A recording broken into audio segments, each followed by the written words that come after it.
qui dirige Madagascar ce mardi. Plus le président Radzoel, selon les députés malgaches.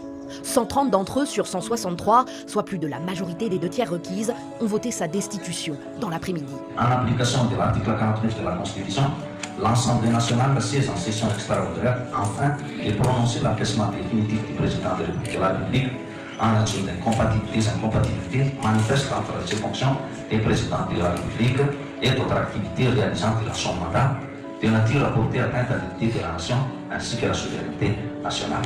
Une destitution illégale, selon Andry Rajoelina, qui continue de s'exprimer depuis son exil, quelque part hors des frontières de son pays. Lundi soir, il écartait toute possibilité de démission dans un message vidéo. Ce mardi, il publie plusieurs communiqués mis en ligne sur les réseaux sociaux.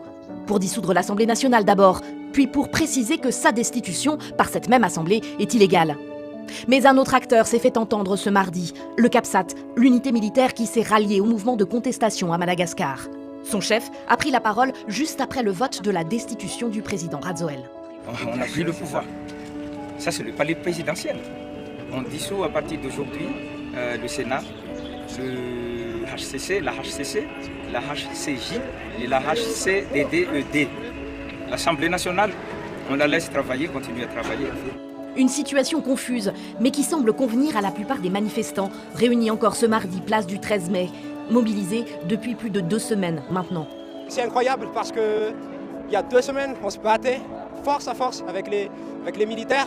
Et aujourd'hui, nous avons gagné. Une annonce vraiment qui mérite une célébration nationale. Une célébration nationale qui s'organise de manière spontanée dans la capitale.